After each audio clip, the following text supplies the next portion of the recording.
UPSC pass झाला म्हणल्यावरती लोकांसमोर बपाऱ्या मारत हिंडायचं नसतं. कर्तव्य असतात, ती कर्तव्य पार पाडावी लागतात.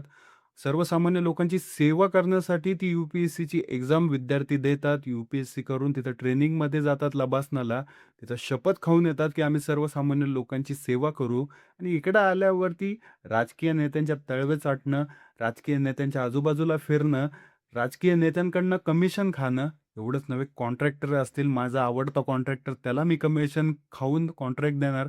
अशा प्रकारच्या गोष्टी करणारे हे इतर अधिकारी यांना बघून आहे ना कीव येते. अक्षरशः कीव येते, की बाबा रे तुम्ही नुसत्या बपाऱ्या मारत हिंडता. तुम्ही एवढं लोकांना सांगता, की तुम्ही यू-पी-एस-सी करा, तुम्ही यू-पी-एस-सी पास व्हा, तुम्ही यू-पी-एस-सी केल्यावरती तुमच्या हातामध्ये ताकद येईल, तुम्ही लोकांची सेवा करू शकता. परंतु त्या खुर्चीवरती बसल्यावरती तुम्हाला ते कर्तव्य का आठवत नाही? हा प्रश्न देखील उपस्थित होतो. ती खुर्ची जी आहे ती खूप पॉवरफुल आहे आणि हेच करून दाखवलंय तुकाराम मुंडे साहेबांनी. त्या खुर्चीचा खरा वापर काय असतो ना, ते तुकाराम मुंडे साहेबांनी करून दाखवलेलं आहे. या महाराष्ट्राच्या जनतेच्या कानावरती जे नाव पडलेलं आहे ते आजकाल ते म्हणजे तुकाराम मुंडे साहेबांचं. आजच नव्हे मित्रांनो, गेल्या 21 वर्षापासून ज्या पद्धतीने त्यांनी काम केलं, जी ड्युटी जी आहे त्यांची, ती इमानदारीने गाजवली, इमानदारीने केली. फक्त स्वतः इमानदारीने राहिले, इमानदारीने वागले आणि प्रशासकीय सेवेमध्ये आता एका अधिकाऱ्याला जे कामं करायला पाहिजे ते केले. इमानदारीने सगळ्या गोष्टी केल्या. त्यामुळं अख्ख्या महाराष्ट्राला आज त्यांचं नाव माहिती आहे. तुकाराम मुंडे साहेबांची मुलं जी आहेत, ती एक गोष्ट इमानदारीने बोलू शकतील, की आमचा बाप इमानदार आहे. इतर अधिकाऱ्यांची ही पोरं जी आहेत, ती जी की लक्झुरियस गाड्या घेऊन फिरतील, Mercedesपासून काय-काय, कुठल्या-कुठल्या गाड्यांमध्ये फिरतील. त्यांची जी ही पोरं आहेत ना, कधीच आयुष्यात ही गोष्ट बोलू शकणार नाहीत, की आमचा बाप इमानदार आहे. कारण बापाने कॉन्ट्रॅक्ट घेऊ-घेऊ पैसे खाल्ले असतील. याला फोड, त्याला फोड, याचं कॉन्ट्रॅक्ट खा, त्याचं कॉन्ट्रॅक्ट खा. बाप एवढ्या मोठ्या पॉवरफुल पोझिशनवरती बसला म्हणल्यावरती ह्यांना पैशाची काही कमी असणार का? पॉवर प्लस पैसा हे कॉम्बिनेशन ह्या आय-ए-एस, आय-पी-एस, परत आय-आर-एस, आय-एफ-एस ऑफिसरकडं असतं आणि त्या खुर्चीवरती बसल्यावरती तो माज ह्यांच्या ह्याच्यात येतो आणि हा माज चढल्यावरती मित्रांनो, एकदा सुस्ती चढल्यावरती आपल्याला सर्वसामान्य लोकं आठवत नाहीत आणि ह्या गोष्टी ज्या आहेत ना, त्या इतर आय-ए-एस ऑफिसरला पण आठवत नाहीये. मित्रांनो, अख्ख्या महाराष्ट्रामध्ये फक्त एकच तुकाराम मुंडे आहेत का? कित्येक आय-ए-एस ऑफिसर आहेत, नवीन आलेले आहेत, जुने आहेत. आजकाल नवीन आलेले देखील 2 ते 3 वर्षामध्ये भ्रष्टाचाराच्या केसेसमध्ये सापडतात. काय किती मूर्खपणा आहे हा यू-पी-एस-सी सारखी मोठी एक्झाम देणं आणि त्या एक्झाम दिल्यानंतर ट्रेनिंग होऊन 1 वर्षानं कामाला लागल्यावरती लगेच रिश्वतखोरीच्या आरोपाखाली हे सापडले जातात. लाखो रुपये, करोडो रुपयांच्या केसेसमध्ये हे सापडले जातात. किती दुर्दैव आहे हा आमच्या देशाचं, की अशा प्रकारच्या प्रशासकीय सेवेमध्ये दाखल झालेल्या अधिकाऱ्यांना अशा प्रकारच्या गोष्टी कराव्या लागतात. विचार करा मित्रांनो. आणि महत्त्वाची बाब म्हणजे तुकाराम मुंडे सारखे जे पण अधिकारी आहेत ते काम करायचा प्रयत्न करतात, परंतु त्यांना देखील त्रास देणारी ही नेते मंडळी, जिथं त्यांची बदली व्हायची तिथं त्यांना त्रास देणारे लोकं आपल्याला पाहायला भेटले.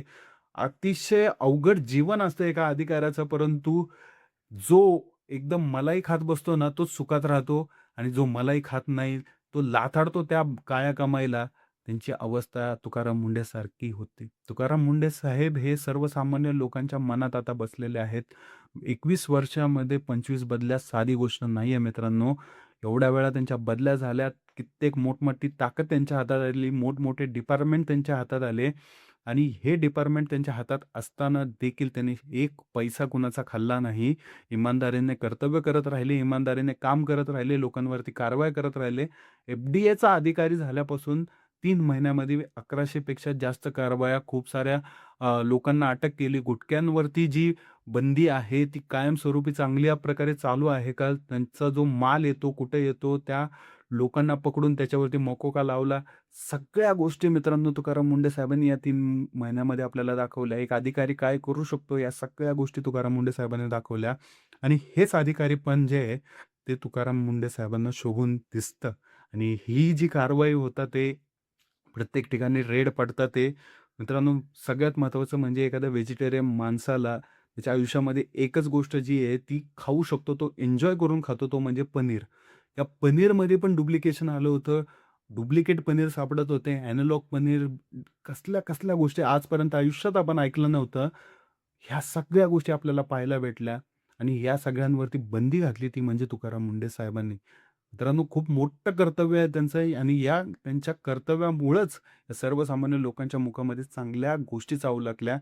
म्हणूनच तुकाराम मुंडे साहेबांना लोकांनी हिरो बनवलेलं आहे. याचं कारणच काय आहे माहिती आहे का मित्रांनो? त्यांची इमानदारी. सर्वसामान्य लोकांनी ज्या पद्धतीने एखादा नेता असेल किंवा एखादा मोठा माणूस ज्यावेळेस बनतो, जो की समाजसेवक असतो, त्याला डोक्यावरती लोकं ज्यावेळेस घेतात ना, त्यावेळेस लक्षात ठेवा तो की आयुष्यात काहीतरी चांगला केलेला असतो. प्रशासकीय सेवेमध्ये इमानदारीने काम करून जी लक्ष्मी सर्वसामान्यांच्या पैशातनं त्यांना भेटते त्या लक्ष्मीचा आदर करून तेवढ्यापुरतंच त्यांनी स्वतःच्या कर्तव्याचा संपूर्ण देशामध्ये सगळ्या लोकांना धडा शिकवला, की बाबा रे, एक आय-ए-एस ऑफिसर असं करू शकतो, अशी कामं करू शकतो, हे त्यांनी दाखवून दिलं. आणि म्हणूनच मित्रांनो विचार करा, त्यांच्या या कर्तव्यामुळं, त्यांच्या या इमानदारीमुळं आज त्यांना ती पोझिशन देण्यात आली आणि सर्वसामान्य लोकांच्या पोटामध्ये चांगल्या गोष्टी जाव्यात, यासाठी ते मोठमोठ्या कंपन्यांना लाथा मारतात. ते लिटरली मोठमोठ्या कंपन्यांवरती कारवाई करतात. ते मोठमोठ्या हॉटेल्सवरती कारवाई करतात. ते त्यांना कुठल्याही गोष्टीचा फरक पडत नाही. हे इमानदारी असलेला व्यक्तीच करू शकतो. तुमचे काळे कारनामे जर 50 असतील मित्रांनो, तर आत्तापर्यंत सगळं बाहेर येऊनच गेलं असतं ना.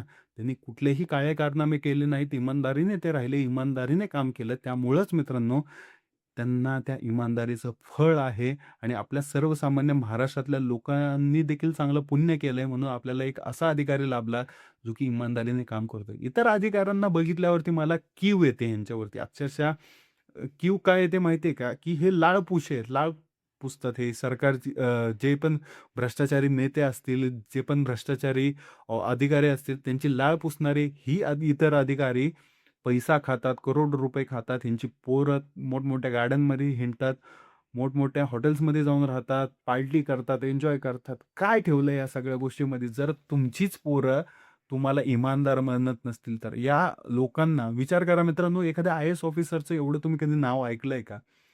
एक आय-ए-एस ऑफिसर येतो, सर्व्हिस देतो, रिटायर होऊन जातो, परंतु तो आयुष्यात त्याचं नाव एवढं गाजत नाही. परंतु तुकाराम मुंडे साहेबांसारखं व्यक्तिमत्व ज्यांचं नाव संपूर्ण महाराष्ट्रात आता गाजतंय, संपूर्ण महाराष्ट्रातनं त्यांचं कौतुक केलं जातंय.